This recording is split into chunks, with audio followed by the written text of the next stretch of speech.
Ladies and gentlemen, boys and girls, children of all ages, Hawthorne, New Jersey is proud to bring to you its podcast champions of the world, the DJ Joe the Great, the one and only Nicky D. We are two fat guys. And if you're not down with that, we got 2 words for you. Eat it!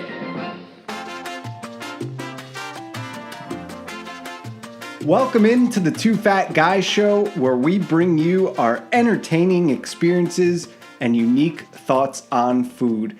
I am DJ Joe the Great, and sitting next to me, as usual, is the one and only Nicky D. Nicky D, how are you doing today? It's a great day to be alive. Yes, it's always a great day to be alive. We got a lot of great stuff in this episode, and before we get into our segments, I want to tell you that the segments are brought to you by Cupcakes and Crayons. They are a great bakery. The owner, Devin DeFalco, makes cupcakes, small cakes. So if you got a sweet tooth, I have a sweet tooth. I know Nicky D has a bigger sweet tooth than me. You will enjoy these. So if you're interested, you're having a party, reach out to Devin DeFalco. You can find her on gmail.com. It's DEVENDIFALCO @gmail.com. Also, look for them on Instagram. It's cupcakes_crayon. So really good stuff that she makes. And now, Nicky D, why don't you break down the segments? Let our listeners know what they should be expecting today. All right, we have a very exciting show. We'll get to that in a second. We're going to do our 3 segments of the day. Friday night food tales, then we're going to throw in food fight. Yes, I like this one. Yes, brought to you, of course, by Alan Ambrosio. And then we're going to have a rant, and this happened to me last weekend, this rant for the second time, and I need to talk about it. Okay, yeah, you look like you really need to get this off your chest. Yes, it was bothering me. It ruined my weekend, basically. Great. And our main topic of the day, we have an interview with Andrea, the marketing coordinator of Turkey Hill. Yes, this was a really fun interview and got us really excited for ice cream. Yes, it did. So we'll get into that later, but now we're going to get into it. It's our Friday night food tales. Okay, Nicky D, we both talked about our Friday night food tales a little bit last night, gave a little preview to ourselves, but we haven't heard each other, so I want to hear what you did on Friday night. Okay, so Friday night it was thinking about going to On the Border, which I like. I also like. But I was thinking, let's try a new place. So there was a place by the Garden State Plaza called Boom Burger. I think I've been there. Yeah, well, it's not a Boom Burger anymore. Oh. And but I knew that, and I saw that it changed. It's a new restaurant.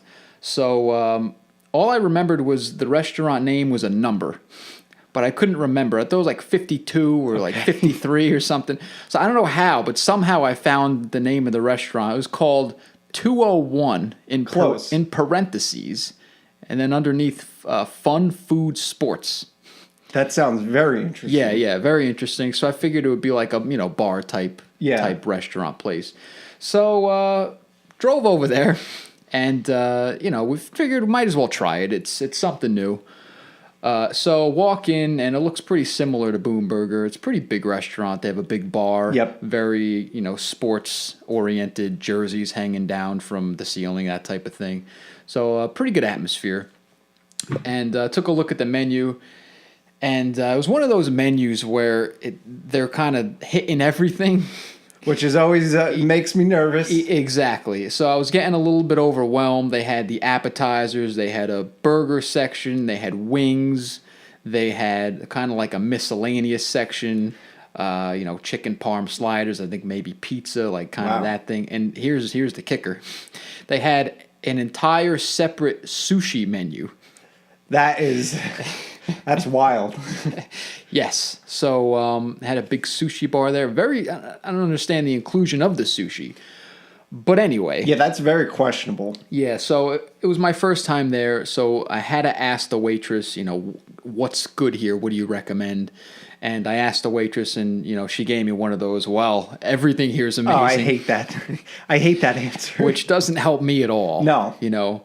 But she pointed out a few things that she liked. So ended up for kind of like an appetizer, went with the wings. Okay, that's a safe play at a sports bar kind of area. Yes, went with I split 10 wings with Jen. Okay. And we got the boneless.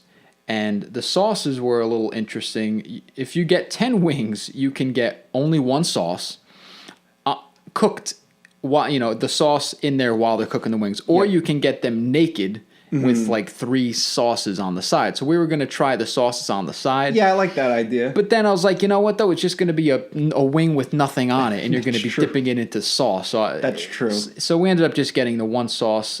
Interesting flavor. It was buffalo parmesan. That's an interesting flavor. Yeah. So the wings came, and the wings were actually very good. I liked them. Okay. I liked the sauce a lot. They were pretty meaty. Again, they were boneless, so easy to eat, and pretty darn tasty, I have to say. Okay, that's pretty high praise coming from a guy who's eaten a lot of wings at a lot of different places. Yes. I think the last wings I had were at BJ's Brewhouse, and I liked these better. Okay. Jen thought they were a little too zesty, spicy for her, but Yeah, it wasn't buffalo a problem parmesan for me. could be... I mean, I liked it. Okay. So that was for an appetizer. Now, for the meal, she said the burgers are really good. Which so, I feel like everybody says that. Yeah, everyone says that. But I looked at the burger section, and they had a lot of options. So normally I would go with a bacon cheeseburger, something like that. Yep. But for whatever reason, they had bacon cheeseburger, but like that was it. There was no explanation, like Angus certified beef with applewood smoked. Yep. But like they didn't have anything to make it sound good. So it just sounded like something you'd throw on a grill. Bad marketing. Yeah. Yeah, so I didn't end up going with the bacon cheeseburger. For some reason, and I saw this on the menu, and it kind of like I felt like getting it right away. A pizza burger. For some reason I was going to guess you were going to say that. And I've only had a pizza burger when I was a little kid. I used to have to go to my cousin's dance recitals, and the only thing I would look forward to that night is getting a pizza burger. And I don't know why I liked the pizza burger, and I probably haven't gotten it since I was 7 years old. Yeah, I don't think I've gotten one in maybe like 10 years or something. But yeah, I used to love pizza burgers, pizza bagels I used to love. So I don't know why, but I went with the pizza burger. This is a dangerous gamble. Yes. And I asked the waitress, how's the pizza burger? Oh, it's amazing. You're probably the only person that's gotten the pizza burger there. Well, she actually said they have another restaurant in like, I forget the town, but like it's an actual Italian restaurant, so they get the sauce from there. So that made me feel a little bit better. Okay. And so the meal came, and took a few bites of it. It was really good. Wow. So I was asked for a medium rare. It was cooked perfectly. The sauce it tasted pretty Italian, actually. It wasn't like a, ragu type sauce. So for people out there that haven't had a pizza burger, just explain a little bit like what the pizza burger looks like. Sure. It's pretty simple, actually. It's just a beef patty. Okay. And smothered with, I think it's mozzarella cheese. And there's sauce on it. And, Okay. And you're not going to put ketchup on it because the sauce takes the place of that. And that's basically it. And if I had a complaint about it, it was pretty messy. Yeah, that is I which do remember I don't that. blame them because it's a pizza burger. There's a lot of sauce. Unless you ask for like light on the sauce. Yeah, exactly. And I couldn't taste too much of the burger because there was a lot of sauce and cheese. But again, it was good. If I went back there, I would order that again. Wow. It wasn't a huge burger, but it was big enough for me. And the fries. We know how you feel about fries. Yeah, the fries were very average, and I had like a few of them, and that was it. I guess broccoli or salad doesn't really go with it. I wanted to give their fries a shot, though. Oh, that's fair, since you didn't there. have them before. Yeah, and those disappointed. Okay. But everything else was good. Jen actually went with the sushi. That's a dangerous move. Dangerous move, but she thought it was good. And she lived to talk about it. She's still alive. All right. So overall, it's something to try if you're looking for like good bar food. Mm-hmm. And I would recommend parentheses 201 end parentheses food fun sports. So look it up. It's in Rochelle Park. Well, that's good news. Yeah. And I'm impressed that you actually gambled and had a good Friday night food tale. So mine, another theme of gambling, I went with a big gamble. I felt like it was a big gamble. Gotten to this place a million times in Hawthorne, Puzo's. Mm-hmm. I wasn't in the mood for pizza, though. I kind of wanted a sandwich. Okay.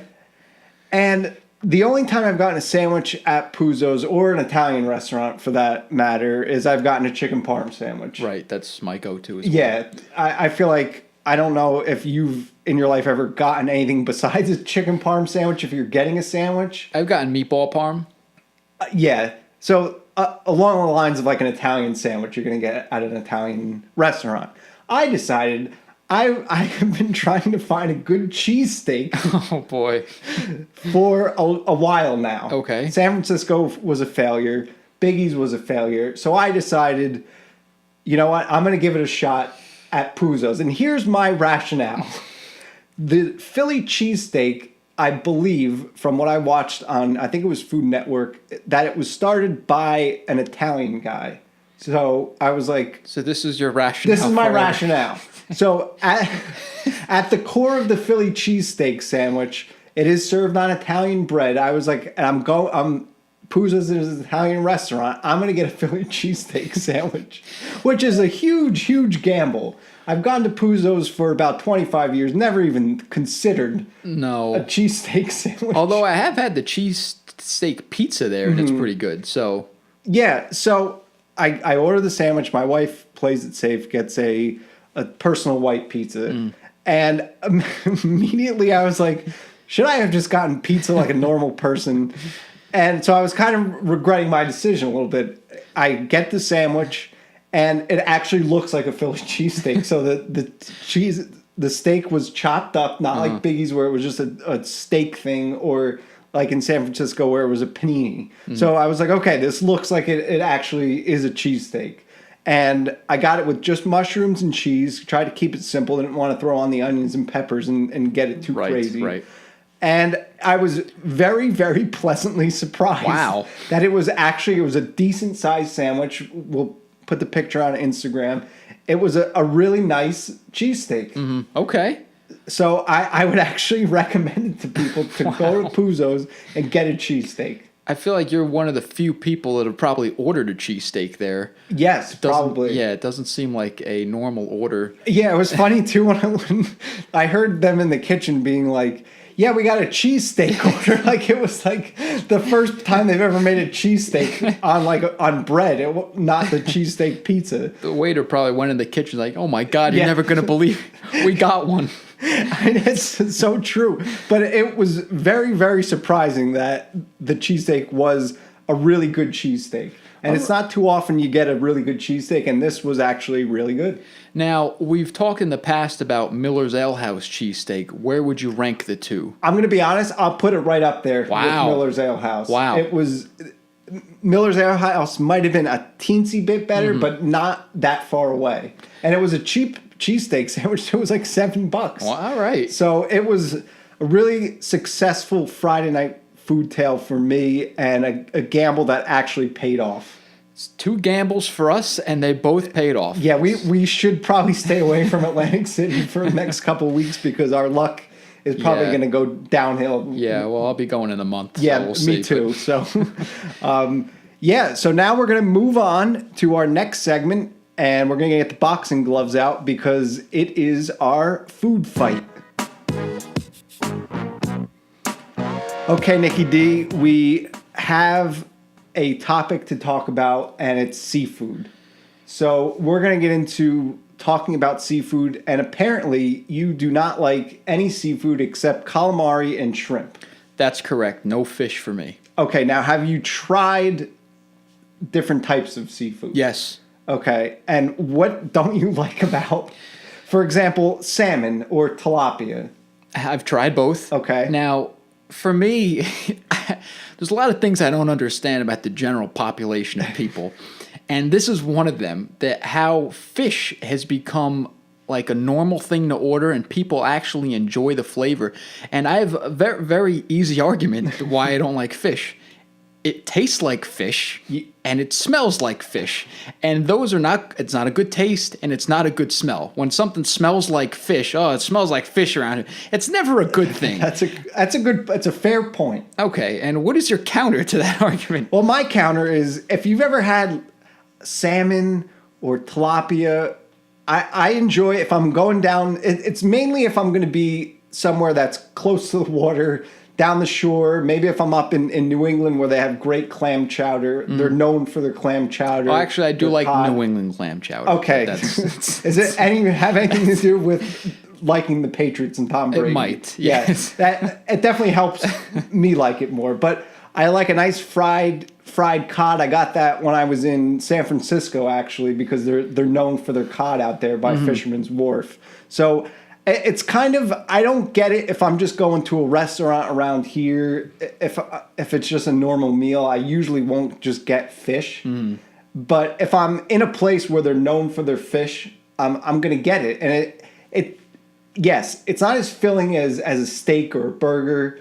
But I do like the taste of it for some reason. You like the taste of fish? Yes. Maybe you've just had bad fish. I mean, I've tasted a bunch of types of fish. They all taste fishy to me. Well, maybe you're doing it wrong, because if you get cod, like I've gotten fish and chips, which a lot of times is cod, and I think it tastes pretty good. It tastes kind of similar to chicken a little bit. I don't think it does. I mean, I'll disagree with that. And remember, I used to work in King's Seafood. I was a seafood guy in King's Supermarket, and I've been around all types of fish. Were you turning people away? Don't get the fish. No, actually, I oh, how's this one? Oh yeah, I've tried that one. That one's good. That's fresh. It just came in today. Just making stuff up. But yeah, I mean, I've seen all the types of fish. I've tried a lot of different types, and nothing does it for me. Yeah, it's, I don't know. I feel like when I'm somewhere, for example, I was in Boston. When I was in Boston, I got the New England clam chowder. I just feel like it's fresher if you're in a spot where they're known for the fish. If I'm going down to the Jersey Shore, I might get some lobster, something like that. Well, that I can understand. Yeah. Like if you're going to, like you said, those types of places that are like right by the beach or right on where the stuff's going to be fresh. Okay, then I can understand someone ordering it because it's like really fresh. But like people just order it all the time around here, just inland restaurants. Yeah. And that's what I don't really understand. Yeah, I feel like around here, if you're not by somewhere that's known for fish, I'm not really going to like, I don't know, the Outback and getting salmon. I think in that case you have some mental issues if you're doing that. But yes, for example, when I was in Hawaii, they are known for their mahi stuff like that. I'm going to give it a shot. I'm not going to go to the restaurant every single time and order fish, but I think it's good. It hits the spot once in a while. It's a good change, and theoretically, it is a little bit healthier. That's what they say, those doctors. So that's not really a reason why I eat it. I just like it mainly because if I'm in that area, I'm gonna try and get some fish. I was gonna say the healthiness is another reason why I don't eat it. But I don't get the taste of it. I don't get how people actually eat it and be like, oh, that tastes delicious. Yeah, I don't know. I guess it's the state of mind. I'd say if I'm up in New England, and half of it is probably because of Tom Brady and the Patriots, but getting a New England clam chowder, some lobster, some cod. You do a Boston accent. Yeah, that was my Boston accent. I really like it. So, all right. I don't think we're going to ever agree on this. And maybe next time, if we get to a Patriots game up in New England before Brady retires, I think having some clam chowder before a Patriots game, you really be in a good mood. Yeah. Again, the clam chowder, New England clam chowder, I could do. But, I don't think we're going to agree on this anytime soon. Well, that's okay. Now we're going to get into a rant. Okay, Nicky D, you're a little fired up from our food fight. So now, while you're still angry, let's get into your rant. Okay, and like I said, this ruined my whole day, whole weekend, last weekend. So there's a place that everyone knows and a lot of people like called Jersey Mike's. Yes. It's, if you don't know, it's a sandwich place, and they have cold sandwiches, they have some hot sandwiches, and I've been there a few times now, and I've come across the same issue every time. Now, if you go to Jimmy John's or a Wawa or something, you're going to get, or even a Subway, you're going to get a nice size sandwich for a reasonable price. Subway, you could get like a 12-inch for what, like $7 or something. Yeah, it used to be $5 foot long until they started having some financial problems. Wawa, you could get a 10-inch for like sometimes like $5 and change. Like it's very reasonable. Yep. Jersey Mike's. I'll start throwing Jimmy John's. I know you're a big fan. So Jersey Mike's, you can get the regular sandwich or like I think they call it extra large or something. The regular sandwich is for like a hot sandwich. It's like $8 something, and with tax and everything, it's in the $9, $9+ range. And I'm gonna post this to Instagram if you haven't been there. But for those that don't know how big the regular is, it's basically like a 6-inch sandwich. Wow. So you're getting basically tiny. a 6-inch sandwich for like $9 something. And I went with the cheesesteak. Now, the first time I went there, it was the same issue, but I thought the cheesesteak was really top notch. Even though it was small, I was like, maybe I'll end up going back there because I really liked it. Yeah. This time, there was like a little like thin slice of cheesesteak in the middle, and it's a 6-inch sub, and I ate the thing in like 2 minutes, and That's it was disappointing. Yeah, it was like a joke. I'm like, now what? Like, what am I? Do I get another one? And the problem is, if you get the extra large, the larger size, one step up, it's like $14. That's insane. So for a lunch, like you're really spending $14-15, and it's too big anyway for a lunch. So for what you're getting, it's just, I don't understand why they can't come out with something a little bit bigger for cheaper and, mirror the other places. Yeah, I've been there once. I wasn't blown away by the sandwiches. Luckily, I didn't pay. So that probably made me not realize the size. I just got a regular size and wasn't really blown away. Like I said, I'm more of a fan of Jimmy John's and Subway. So, and especially with this pricing issue, I feel like there's really no reason with all the other sandwich places out there to go back to Jersey Mike's. Yeah, and I don't get how they do so well, and people go there and don't realize this issue. It's a pretty easy issue to spot. Like, you're getting a tiny sandwich for a lot of money. Yeah, maybe it's tiny to us and big to other people. I don't know. I mean, listen, when 6 inches, I don't think it was bigger than 6 inches. Yeah. And like I said, it wasn't packed with stuff. I got a cheesesteak with no onions and no peppers, and it was like eating bread, basically. So I don't think I will be back there anytime soon unless they change their pricing structure and the sandwich structure. Jeez. Well, that's disappointing. Well, now we're going to get a little bit upbeat, a lot upbeat, because we're going to get into our interview with Turkey Hill. I thought it was a really fun interview and got me excited for ice cream. It was a great interview. Andrea was great. She was really informative, and we both learned a lot, and I'm sure the listeners will learn a lot, and they'll be wanting to buy some Turkey Hill. Yeah, and if they're in our area, Lancaster's only a short, I think about 3-hour drive. About, yeah. So head maybe over a little shorter. Head over to Lancaster, maybe go to Hershey Park, stop by Turkey Hill, get some fresh ice cream, or you could just just buy it here. It's a lot easier. But yeah, we're going to get into it now. We got about 15-20 minutes that we got to talk with Andrea, and we really enjoyed it. So we are going to get into the interview. We are here with Andrea. She is a marketing coordinator at Turkey Hill. Welcome to the show, Andrea. Well, thanks for having me. Yes, we really appreciate your time, and we're really excited to talk about Turkey Hill. We're two very big ice cream guys. Yes, and we are. Turkey Hill is one of our top favorites, so we got a lot of questions to ask. So we wanted to start and just kind of ask what the history of Turkey Hill is. How did you guys get started? Well, it is a very great story, humble beginning, I would like to call it. Armor Fry, around the 1930s, 1931, or not 1930s, 1931, I apologize. During kind of Depression time, he had a farm located on Turkey Hill, and was looking to make some extra money with the leftover milk he had. And he started delivering ice cream and milk to local neighbors, and from there it kind of grew. And let's just say, many, many, many years later, we are now here, still celebrating his tradition and keeping that humble beginnings is still in our minds where we started from.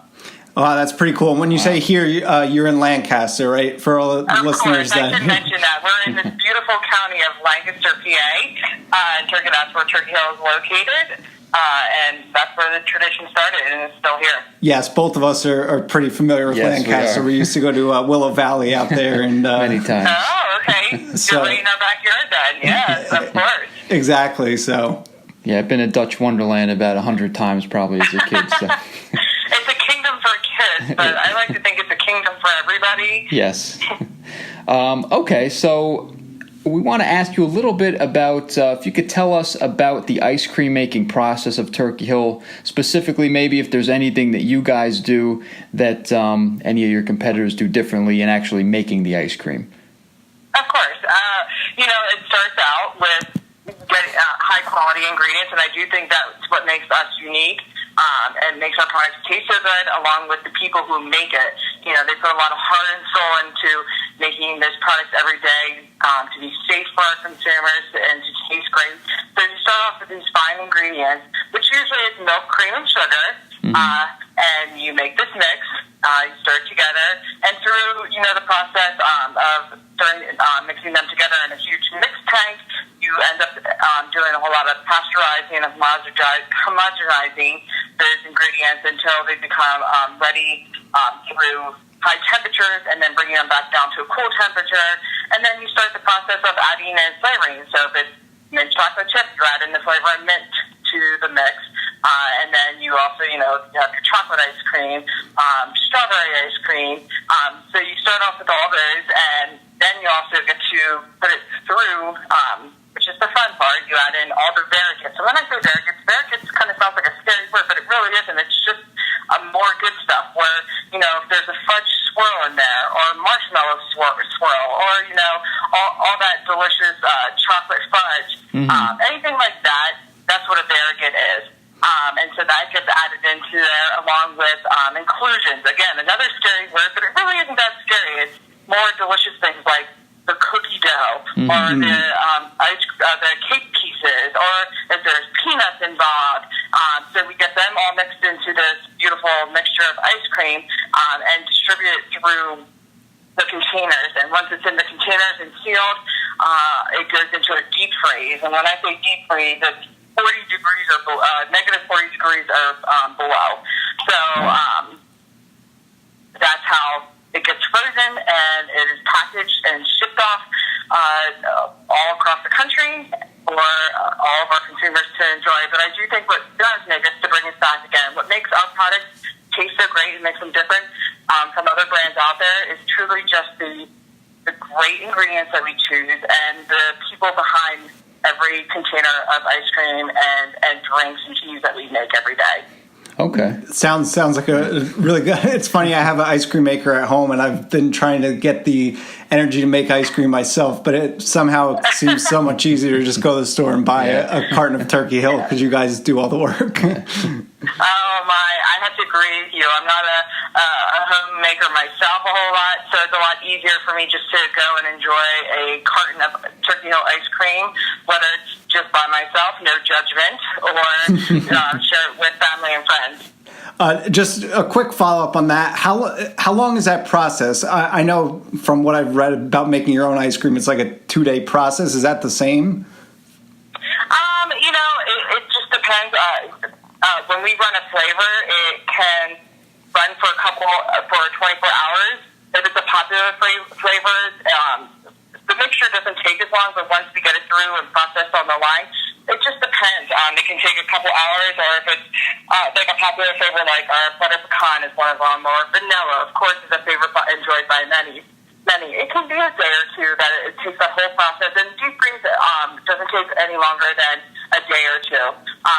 But the whole process of getting it to the shelf itself is probably roughly, I'm estimating here maybe 2 or 3 weeks. Processing it, getting to be where it needs to be. Of course, if it's a local store around this area, it might take a little bit less. Gotcha. Okay. And the ice cream process you just told us about in depth, does that basically remain the same over the years, or has it evolved and changed as Turkey Hill's gotten bigger? The recipes itself usually remain the same as far as how it's completed. As we know, technology changes. The beauty of that also, we update our equipment and all that. But as far as the recipes and stuff, a lot of them are using the same quality of ingredients and also the traditional ways of making, vanilla ice cream and such.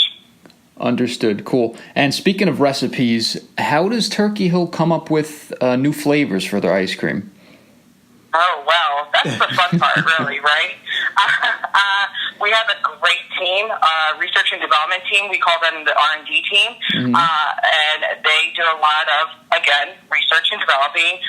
We also really do honestly listen to our consumers. We have a great call center who takes calls on a daily basis or looks at our email or even looks at our social media every day. And we hear our consumers. We hear what they're looking for. We hear what they like and don't like. And we take that all in consideration along with the research and development team. And we're constantly test tasting. We're constantly trying new things.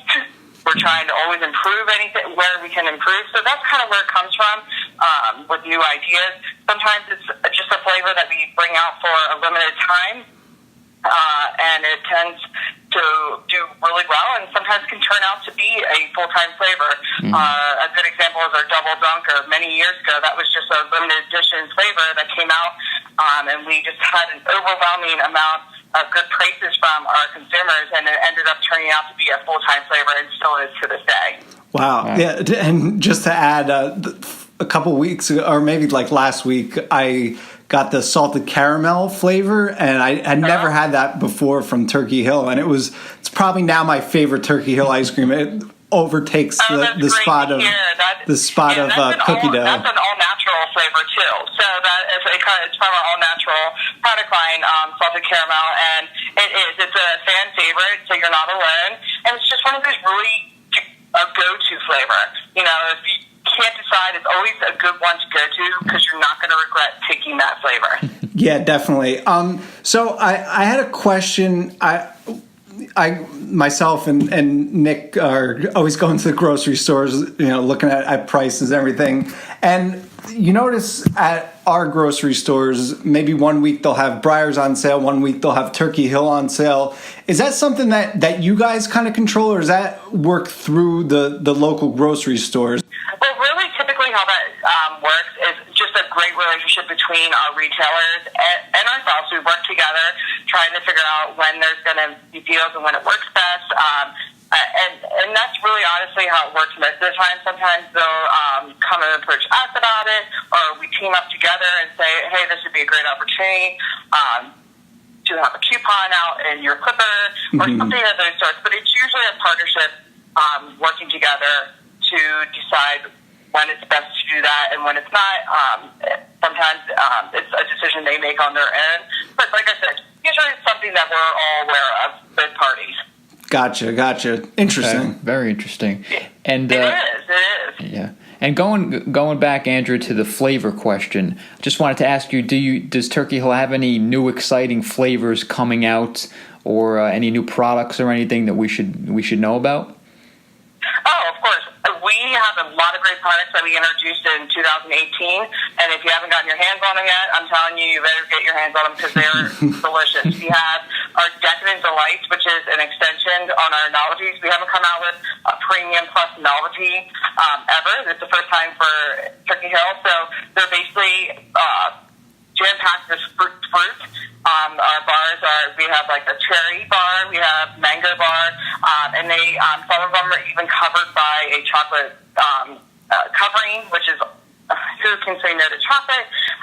And they're just so great. And, again, I'm kind of going back on what I just talked before. If you're not really that great or just not really interested in doing a whole lot of baking or cooking, I say go get a box of Decadent Delight bars. How easy can you get for a party? You rip them open and they're ready to go, whether you're a kid or an adult or a kid of all ages. You can't say no to that. So that's one of our new products. And we also have them in parfaits, too. So not only do they come in ice cream bars, but they also come in parfaits, which is, again, an easy way to celebrate your picnic this summer or, a birthday party. And there's less cleanup, and also they're just delicious overall. So you can't go wrong with that. That sounds really good. We also introduced our Treapolitan, and it's a flavor adventure, and it's a spin-off of our typical Neapolitan. A lot of people know what the Neapolitan is, so we thought, hey, so many people love the Neapolitan. It's, again, a really easy go-to flavor to pick up when you're not quite sure what to grab. And so we combined these flavor adventures like Coco Loco or Triple Chocolate or Mint Cookie Crunch. And it just has a combination of flavors, 3 flavors. And so you can either pick one or you can pick all 3, which I recommend. That's what I highly recommend. But they're so delicious. And sometimes you go, well, I wouldn't think to combine this, but this is great. So it's another great addition to our product line, our premium line. And if you haven't tried them yet, like I said, run out and grab a container today because they're so delicious. Yeah, I would love to run out right now and grab a container. This is probably a silly question, but are they doing anything with making the cartons bigger? Because I feel like I get like a carton or 2 and I'm done with it in like 3 days. Like I feel like if there was an option for bigger cartons, it would save. That's not a bad habit, right? That's not a bad habit to have,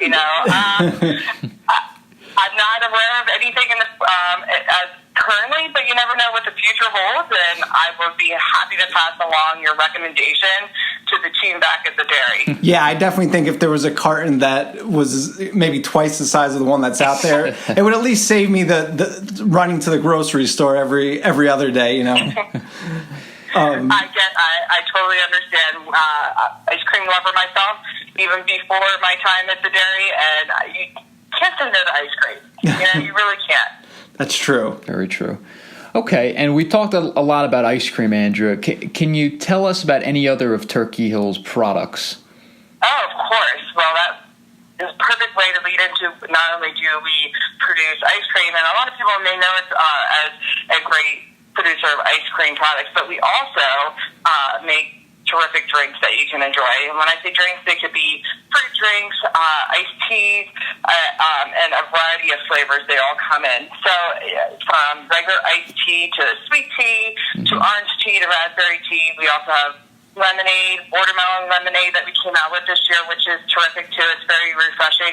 Again, I'm not quite sure what the weather's like where you guys are at, but right now it is muggy and hot, and that's the typical summer, but it's a great way to crack open a bottle of Turkey Hill iced tea and enjoy and sip on it while you're scooping out a bowl of ice cream of Turkey Hill ice cream. That sounds pretty good as we're sitting down here sweating. Yeah, we're sweating over here in New Jersey, so it's always good to have a nice refreshing drink and ice cream. Exactly.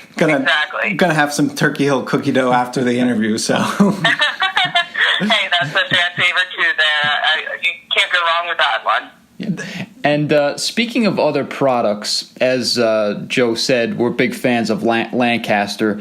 And when we've been in Lancaster, we've seen these Turkey Hill gas stations, and we're always kind of confused about, is Turkey Hill selling gas, or is it just the mini mart inside? If you could tell us anything about that. Yeah, Nick was very, very curious about this. I think I can help you out there.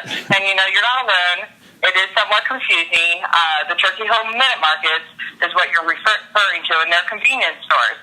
And they started here in Lancaster, and they are around this area in the PA area and also a little about in the Ohio area. However, we all were one company at one point, but currently we are separate. But we do work closely together. Obviously, they carry our products. Their name is also Turkey Hill Mini Markets, which is close to Turkey Hill Dairy. So we do have a really great relationship with them. But as far as are we connected in any way as far as business? No, Turkey Hill Dairy is owned by Kroger. There's no connection as far as when it comes to that. But we do work closely together, and we have a great relationship with them. So you guys aren't thinking of going from the dairy market to the gas market anytime soon? No, not anytime soon. I think we're going to stick with what we're really good at, and that's making ice cream and drinks. Yeah, unless you can figure out a way to get ice cream to come out of like the gas nozzle for like maybe like a milkshake or something like that. That'd be pretty cool. I don't know.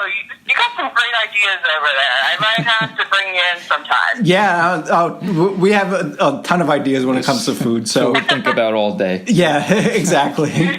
Was there anything else that you thought, you wanted to let our listeners know? Anything that, you guys have up your sleeves coming? You kind of talked about new products, but was there anything else that you felt was important for our listeners to know about Turkey Hill?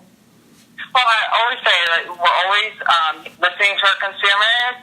I can't wait, until 2019 rolls around. I'm sure we'll have some other new items to introduce to our fans out there. And speaking of fans, if there are true fans out there, which I know they're out there, I speak to them every day. I hear them on social media. We do have our Turkey Hill Nation, what we're calling Turkey Hill Nation, and you can find it at turkeyhillnation.com.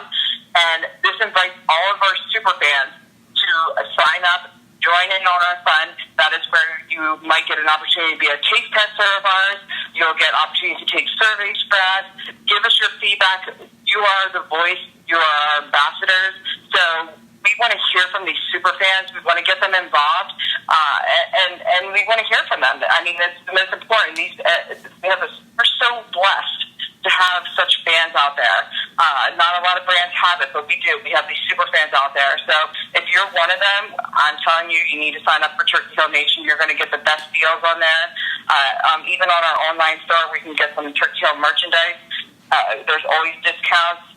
So get on, sign up. It's free to sign up. We have an app, so it can't get any better. There's not too many things in life that are free. So that's very true. You better sign up. And also, too, along with that, with our super fans, we also have the Turkey Hill Experience. So the Turkey Hill Experience is actually, we throughout the years have always been asked, hey, can we come on site, take a tour of the plant, and see where all the good stuff is being made. And of course, we would always love to have everybody on, but due to the safety and health issues, that's just not doable anymore. Mm-hmm. And so we wanted to still provide our fans out there a way for them to experience what happens inside the dairy. So we were like, how can we do that? Well, we opened up the Turkey Hill Experience in Columbia, Pennsylvania, which gives you it's an interactive museum, basically, that kind of lets you walk through. Yeah, it's great. It kind of lets you walk through, you kind of see where everything starts, kind of what we talked about, where the ingredients starts, where we pick it, how do we pick the ingredients, and going from each step of not just our ice cream, but our teas, the quality of tea and why we pick certain teas and their ingredients and why they're so important. And then we go into even as far as making your own commercial or seeing how our marketing tools are put into play. We also have a taste lab now that you can create your own flavor and take it with you and enjoy. So there's so much. Number one, you can't leave hungry from there, and you can't leave not happy. It is a really cool place. It's one of those you can keep coming back and find something new and fun to enjoy each time you come back. So if you're ever in the area or anybody's in the area, come visit the Turkey Hill Experience. It's a really cool place for all kids of all ages. Wow, that's pretty cool. And all right, last serious question. If you had to pick one ice cream flavor to eat for the rest of your life, you can't change, what would it be? Oh, that's so tough. I know. I'm putting you on the spot right now. But you know what? I'm going to bring it back to, back home and probably back to my memories. And mint chocolate chip holds so many memories for me. And I think that's the flavor I'm going to say because it's one of those that not only has memories way back in the day, but I'm still creating memories with my growing family now with mint chocolate chips. So I would have to go with that one. That's a great flavor. I think Personally, I think I'd go with cookies and cream, and I think if I had to take a guess, Joe, I'm going to go with cookie dough for Joe. I'm going with cookie dough, but the salted caramel from Turkey Hill is definitely making its way up my list of favorite flavors. So that could my answer could change in the next month. But you never know. You never know. Yes. Especially if you get your hands on Decadent Delights or one of our trios. The cookie and trio. I don't know. If I had to pick one out of the trios, I say we start off with that container. Start off with that one and go from there. You know, your belly's going to go downhill because you're going to want to keep eating. You don't want that bold end. Let's just put it that way. And we're good at continuing to eat. Yeah. So, but yeah, we really appreciate your time and getting us in the mood for Turkey Hill ice cream, which we will definitely have later tonight. Yes, so I was just about to say the same thing to you. I'm like, I think I might just have to fill up on a bowl of ice cream after this. Not that I may not have had a bowl already today while I was at work. That's impressive. But again, that's the perks. No judgment here. No judgment, right? The perks of working at Turkey Hill. It is quite a perk. You know, we are very lucky. We're very fortunate to be where we are and be able to produce these great products that not only are they great, but we're proud of them. We really, truly are. It's a family there, and we always, like I said, I can't stress enough how excited we are when we go to work and be able to bring these products not only just into our homes, but homes all across the country. Yeah, definitely. It's a great. We love Turkey Hill here. So love ice cream. Well, I'm glad to hear that. I'm a little biased, but I'm also glad to hear that. yeah, it's definitely. Well, we appreciate your time, and the next time we're driving around in Lancaster, we'll definitely stop by to say hello. Okay, we hope you enjoyed the interview with Andrea from Turkey Hill, and I'm gonna run out and get a salted caramel carton of Turkey Hill. I don't know about you, Nicky D. Yeah, I might try those Decadent Delights, I think they're called. Those sounded pretty good, and I think I definitely have to try those pretty soon. Yeah, definitely. Hopefully we don't run into any issues at the grocery store and have to put it in our food store forensic file. But we appreciate you listening. Reach out to us on Instagram, The Two Fat Guys Show. We have our Twitter, The Two Fat Guys, at The Two Fat Guys. We have our Facebook page, The Two Fat Guys Show. And if you have any questions, comments, you like the interview, send us an email on Gmail, thetwofatguyshow@gmail.com. And we will see you next week.